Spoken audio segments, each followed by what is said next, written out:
पेटीएमनं 1000 कर्मचाऱ्यांना आता नारळ दिलाय। एआयचा पेटीएमच्या कर्मचाऱ्यांना मोठा फटका बसलेला दिसतोय। एआय संचलित ऑटोमेशन वापरून कर्मचाऱ्यांची अशा प्रकारे कपात करण्यात आली आहे। खर्च कमी करण्यासाठी 1000 कर्मचाऱ्यांना नारळ देण्यात आलाय।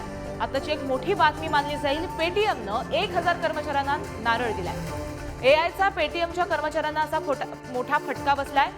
एआय संचलित ऑटोमेशन वापरून कर्मचाऱ्यांची अशा प्रकारे कपात करण्यात आली आहे।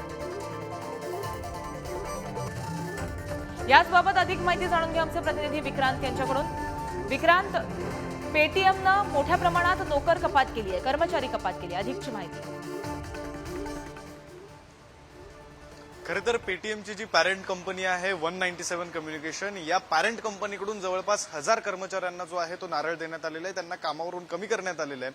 खरं तर ऑपरेशन आणि आणखी एका विभागातील हे जे कर्मचारी आहेत त्यांना कामावरून कमी करण्यात आलेलं आहे। एआय म्हणजे आर्टिफिशियल इंटेलिजन्स म्हणजेच कृत्रिम बुद्धिमत्ता असं ज्याला म्हणतो आपण मराठीमध्ये, त्याच्या जोरावर कंपनी आणखी प्रगती करू पाहते आणि याच सगळ्याच्या पार्श्वभूमीवर जवळपास 10 ते 15% पैशांची बचत करता येईल अशा प्रकारचं जे वक्तव्य आहे ते पेटीएमच्या प्रवक्त्यांकडून करण्यात आलेलं आहे। आणि याचमुळे खरं तर ही जी कपात आहे कामगारांमध्ये ती करण्यात आलेली आहे। आणि येत्या काळात मात्र पुढच्या वर्षभरात 15,000 नवे कर्मचारी आणण्याची, नवे कर्मचाऱ्यांना जी संधी आहे, रोजगार निर्मिती आहे ती करून देण्याची योजना जी आहे ती कंपनीने आखलेली आहे असं सुद्धा या प्रवक्त्यांकडून समजलेलं आहे। मात्र आत्ताच्या घडीला महत्वाची बाब ही की पेटीएमच्या पॅरेंट कंपनीमधून 1000 कर्मचाऱ्यांना नारळ देण्यात आलाय।